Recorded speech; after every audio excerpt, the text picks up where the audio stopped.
I'm Michael Clark with the Council of State Governments Justice Center, broadcasting from my home, which has suddenly become one of our many satellite offices in the organization.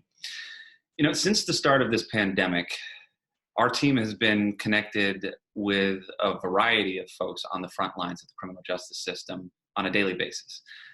Law enforcement officers, corrections officials, behavioral health practitioners, all grappling with how to respond to this pandemic in real time. But one group has sort of been left out of the conversation: reentry service providers, the dedicated men and women who are in our communities, providing the necessary supports to the folks that are returning from prison and jail. Our organization recently released a survey that showed 75% of reentry service providers had halted at least some element of their programming since the crisis began. Nearly 1 in 5 organizations polled said they already experienced layoffs, with more saying they expected employee cuts in the near future.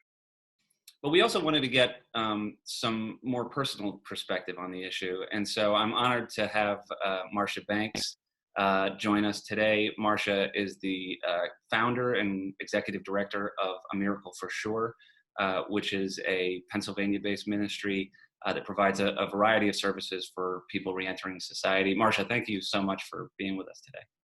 Thank you, Michael. I'm glad to be here. So, Marcia, we're hearing a lot from the field about what they're experiencing, a lot from reentry providers about what they're experiencing. What is it like for you right now? Can you talk a little bit about what kind of services your organization provides and how that operation has been disrupted since this crisis began? Well, first and foremost, the work that we do is in person. So the challenge in itself is not being able to see our clients as we work alongside of them.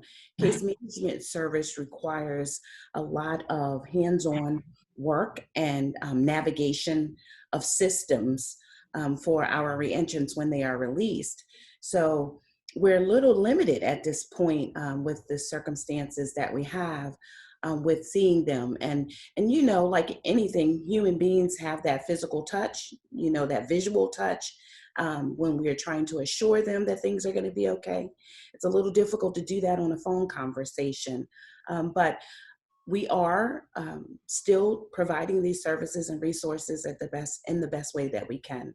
And has your organization been forced to make any sort of cuts or halting of some of these programs, like we're seeing with some folks nationally? Well, for example, one of the main things that we do when reentrants are released is getting them photo identification and clearances for them to gain employment.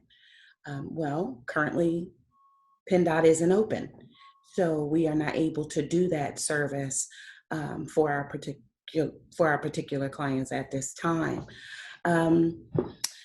Housing assistance is another big thing that we do. Well, we can't go and meet up with landlords and view properties to get people removed from the centers into their own dwellings. So those things like that are limited for us. We are trying to maintain the ones that we have already placed and helping them to navigate through supportive services. Most of them, not all, have been laid off due to COVID-19. And navigating the system for unemployment is a nightmare, needless to say, with millions of people applying. So trying to do that through phone contact only has its challenges in itself. And so what does this mean for the people that are meant to be receiving these services? I mean, the output of people coming from prison and jail, is it stopping? I mean, do you have concern around what the ultimate outcomes are going to be for the folks being released right now and aren't necessarily receiving these essential services? Listen, in all the time that we've done in prison, confinement is what we could do. But once we're released, it changes the dynamics of things. So they're not prepared for said restrictions, if you will, and it's causing a lot of stress. People are now, I mean, just anxiety. Like, what do I do? I'm laid off. I just started my job 30 days ago. I'm not going to be able to return to that place of work. So I think anxiety levels are extremely high right now. Our case managers are working very hard to settle that and calm those things down, but they're worried.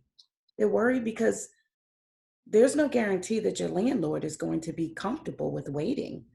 And even though there's a freeze on landlords evicting people at this time, there's still that stress. There's that tension. There's that concern that I can't get my bills paid. I can't go to work. So that's been the most common stressor that we've been dealing with right now. In the survey that we conducted, we noticed that a number of the majority of reentry service providers we surveyed talked about the likelihood that they were going to be requesting federal support if they hadn't already. I understand that your organization also sought federal support, and I wanted to talk to you a little bit about that experience. First of all, is that right? Can you talk a little bit about sort of just what support you sought and what you experienced with that? There were two opportunities that came across my my desk. One was the emergency assistance through the federal government, and then the second one was the payroll protection program. So I had gotten in touch with my board, and we discussed what these opportunities look like, and we started to pursue both of those opportunities. And I did apply for both of them. But I got to tell you, I did it with some hesitation. And the most significant for me was where the applications inquired about criminal history. I was not expecting that. And it kind of took me for an emotional moment. I read the application, and when I found out that those questions was on there, I closed the document and let it sit there for a couple of days because it affected me emotionally in a way that, as a formerly incarcerated person, running this nonprofit organization for the last 10 years, knowing how essential my work is that I do, the fact that I had to speak to something that happened 25 years ago, regardless of the circumstances, but just to believe that this was a part of the application process had me shook for a minute. And I understand that there is a threshold on that. Your application wasn't ultimately impeded by that, but a number of others have been. And the Council of State Governments Justice Center, as you know, recently issued a joint statement with a number of other organizations calling on the U.S. Small Business Administration to change those restrictions. But I appreciate you bringing light to it here as well.